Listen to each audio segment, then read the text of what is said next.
Kutokana na Tanzania kushika nafasi ya pili katika usalama wa mtandao barani Afrika, imepelekea mapinduzi ya kidijitali na kukuza uchumi wa tehama sambamba na kuleta chachu ya kuvutia wawekezaji kutoka nje ya Tanzania kwa kuwa na soko kubwa la kidijitali barani Afrika ambalo ni salama na jumuishi. Hayo yamebainishwa na mkurugenzi mkuu wa tume ya tehama Dr. Mkundo Mwansanga katika jukwaa la 3 la usalama wa mtandao linalofanyika jijini Arusha, ambapo ameeleza kuwa usalama wa mtandao una mahusiano makubwa na uwekezaji wa uchumi, hivyo tume itahakikisha nchi inakuwa na uchumi wa kidijitali. Kuhusiana na usalama wa mtandao wa Tanzania kwa namba 2 Afrika, sio vitu ambavyo tulivianza mwaka jana. Ni vitu ambavyo tulianza siku nyingi kuhakikisha kwamba tunajenga uchumi wa kidijitali ambao watu wanaweza kuamini. Imani ndio kitu cha msingi sana. Na kufanya hivyo tunafuata zile sheria za dunia ambazo zinaangalia vitu vingi. Kwanza inaangalia mazingira ya ujumla ya sheria mbalimbali ambazo zinaweza zikawasaidia watu kuhakikisha kwamba wanafanya shughuli zao kwenye mitandao na mitandao inaenda vizuri. Pia kuangalia masuala ya vyuo kuweza kutoa watu wenye ujuzi katika mambo ya ujumla ya mitandao, lakini pia katika usalama wa mambo haya. Sasa leo hii mnapoona tumekuja hapa, hili ni event inaitwa Jukwaa la usalama wa mtandao, ambayo hili ni jukwaa la 3 na tutakuwa tunaendelea kufanya kila mwaka jambo hili. Sababu kubwa ni nini? Sababu nadhani nyinyi wote mnaona jinsi serikali ya awamu ya 6 ilivyoweka dhamira ya kuhakikisha kwamba Watanzania wote wanaingia katika uchumi wa kidijitali ambao duniani huko sasa hivi watu ndio wako. Hatuwezi kurudi tena nyuma. Na kuhakikisha kwamba mitandao yetu inakuwa salama, tunakuwa tuna wataalamu wengi na tunajadiliana changamoto na kupata experience za watu mbalimbali. Kama mliona hapa, tuna experience ya watu kutoka Ujerumani, tuna experience ya watu kutoka Estonia, kuna watu ambao wamehudhuria hapa kutoka Urusi na sehemu zingine nyingi. Kwa hiyo tumekutana hapa kwa pamoja kujadiliana na sisi kuhakikisha kwamba tunaendelea kuwa bora zaidi na tuweze kufanikiwa, kwa sababu katika zile nguzo 5 za mapinduzi ya kidijitali, nguzo ya msingi kuliko zote ni ile ambayo inahusiana na usalama wa mtandao.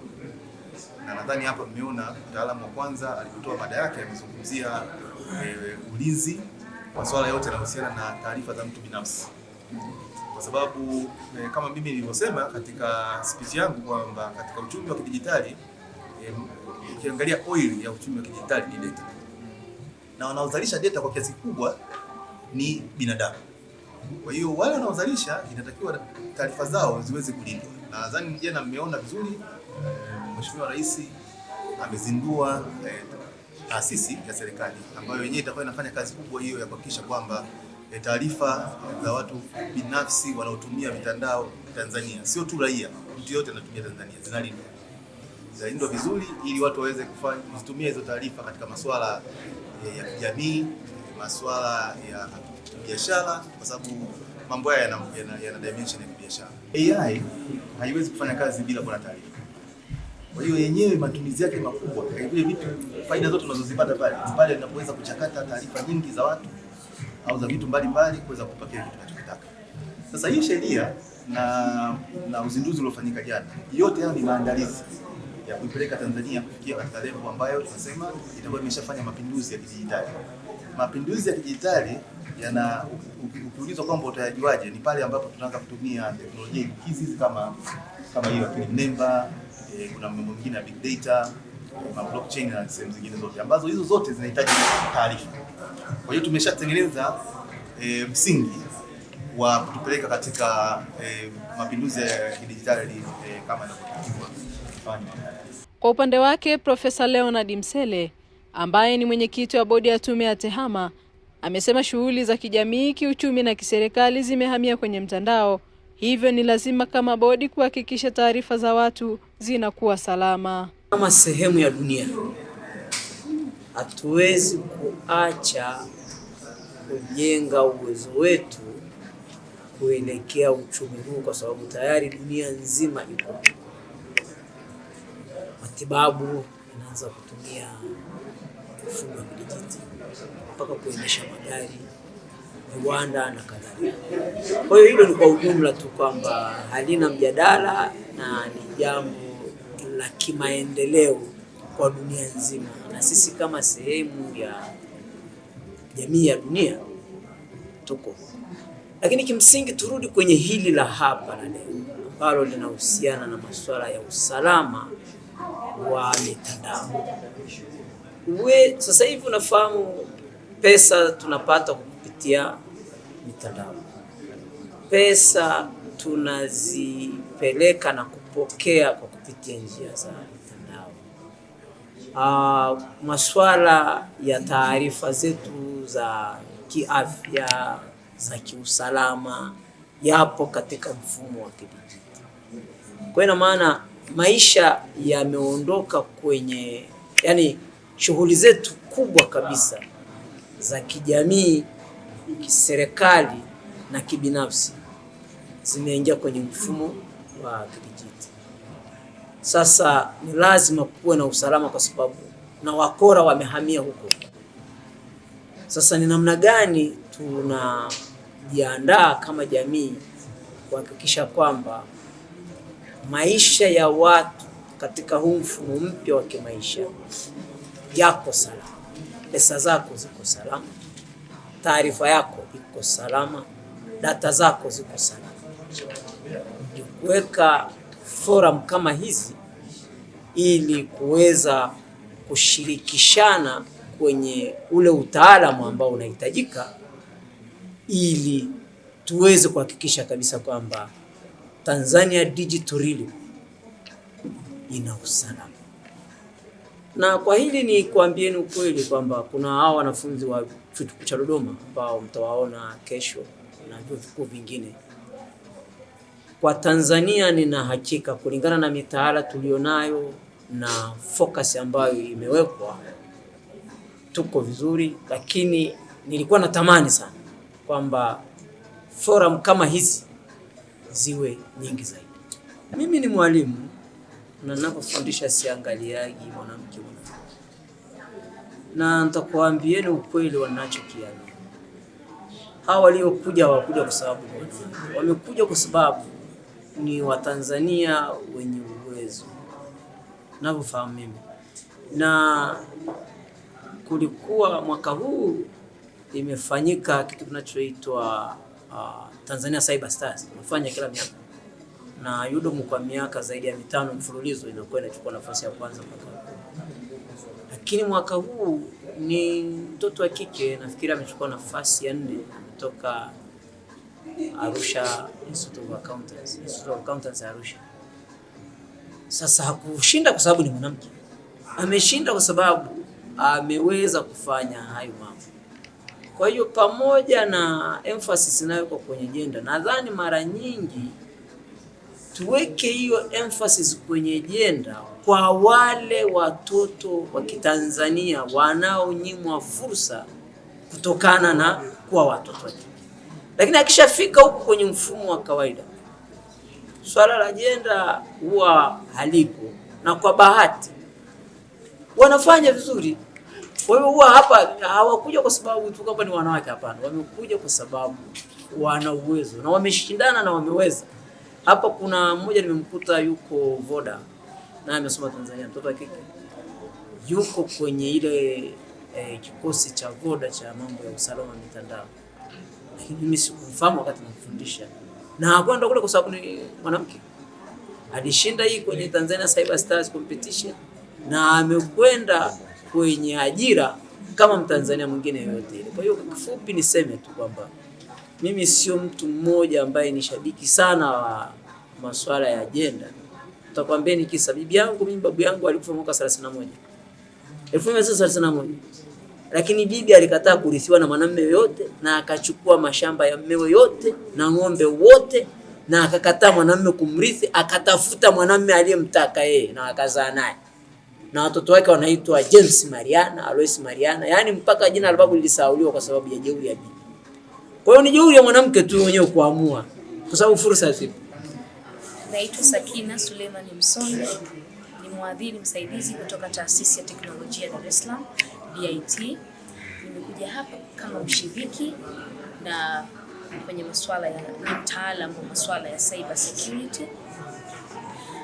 Naona ni jambo zuri sana kupata hii forum kwa sisi wanawake na Watanzania wote ambao tumekuja kukutana kwa pamoja kudiskasi usalama wa kimtandao.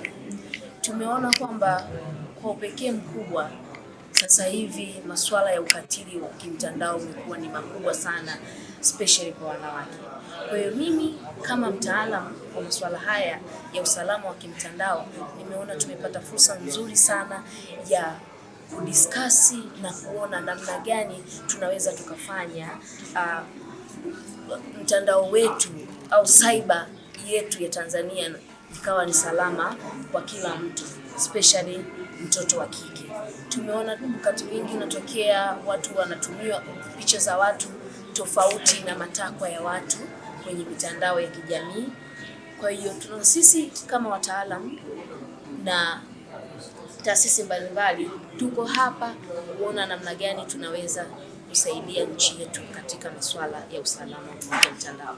Natoa shukrani kubwa sana kwa ICTC, imetukutanisha hapa kama platform ya kujadili mambo mengi sana yanayohusu usalama wa kimtandao katika nchi yetu. Lakini wito wangu kama mwanamke na mtaalamu wa masuala haya ya usalama wa kimtandao ni kwamba elimu itolewe zaidi kwa wananchi kuhusu namna gani wanaweza wakalinda taarifa zao, kwa sababu usalama wa kimtandao 90% inategemea sana mtumiaji wa mtandao. 10% pekee ndio technical part, yani ndio sehemu ambayo technical inaweza ikachukua nafasi yake. Kwa hiyo wito wangu kwa Watanzania wenzangu na wadau mbalimbali, tuendelee kutoa elimu ya kuhusu masuala ya usalama wa kimtandao, namna gani tunaweza tukalinda privacy zetu katika mitandao, namna gani tunaweza tukalinda taarifa zetu sahihi za mitandao. Jukwaa hilo limeshirikisha wadau wa masuala ya tehama kutoka nchi mbalimbali zikiwemo Ujerumani, Estonia na Urusi kwa lengo la kuhakikisha Tanzania inakamilisha nguzo kuu ya 5 ya kimtandao ambayo ni usalama zaidi. Margus Mägi. So cybersecurity as a topic or as a function is really important for digital societies. So I would elaborate even that digital societies as large. Is it in Tanzania? Is it in Estonia, where I come from? It's always an underlying aspect of everything which is happening in a digital means. And why so is that the cybersecurity is the core enabler for those services to be in place. Because cybersecurity, its practices, it also comes with the regulations and everything side to that. Is it either data protection or privacy, and so make this framework where the enterprises, companies, governments can function. So what I will be also talking tomorrow, like in my presentation, is that cybersecurity should be also seen not as only from the threat perspective, but rather than as an economy enabler. Let me give you an example. For example, when we are talking about cities, then roads are the enabler of the companies to provide services on top of it. Like if you are a carrier, you use the roads take packages from one place to another. So the similar kind of principle also applies in the digital society, that you have certain core enablers, and one of this is being a cybersecurity. If you have a cybersecure environment, you know that the bad people are not attacking you. You are more free also to operate your businesses. So thus, like, if people are talking about cybersecurity as a threat, then always you see this, if you read about cybersecurity, then there are also those graphics which are like cyber threats, cost is in billions and trillions and all this big money and so on. Then we would like to change this paradigm of a discussion towards this, that all those billions and trillions which are threat actually could also be a gain, in a sense that if we don't lose with a poor cybersecurity, then this could be some sort of an income or gain, which could be later on maybe even taxed from the governments or something like this. So cybersecurity is a core enabler for digital societies, digital companies, and digital platforms to actually flourish and grow. This is something which is needed for all, for us as a citizens, as a people, as a companies, so that we could function in a digital realm. So the role of the government in the area of cybersecurity is to be an enabler, in a sense that there must be practices, agencies, regulations in place which set the framework where the companies can function. And when these frameworks are in place, then companies know that if anything happens, then they know how to act, who to turn, what to do, and they know that there is this type of a party they can rely on if something happens. And this is important in order to build this type of digital society trust ecosystem, so that if there is a breach in digital world, usually nothing is 100% safe. What we can do as platform developers and so forth is to take utmost maximum so that our clients, our citizens, our data would be protected in digital ecosystems.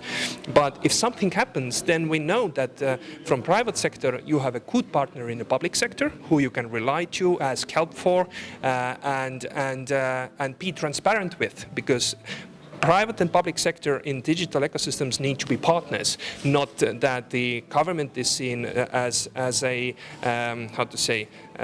compliance or control mechanism only. Not that. It's the government is there to support private sector in order that the private sector could grow, be a good partner for the government, pay taxes, and out of those taxes, better societies are built. So it's a win-win, two-side kind of an activity. Secure cyber environment and also supporting regulations which are around there are really important for the investors. And they're it's a long story, but to put it in short, if you're for example, foreign investor, you want to come to Estonia, establish your company in Estonia, then you want to know how is the environment as such. Is the rule of law in place? Do I know what the regulatory frameworks are? Are these regulatory frameworks actually protecting me as an entrepreneur? If I put my money, which is hard-earned money, into this country and I want to develop some sort of a, let's say, services, then I want to know that my investment is as secure as possible. And cybersecurity plays a crucial role there, because if you put up some sort of information systems into servers or the Estonian digital environment, then you want to know that what type of threats might be there, like how you as an entrepreneur could prepare. So this collaboration on private and public sector cybersecurity experts and enablers is important also for the investors, because it develops a better investment environment. Okay.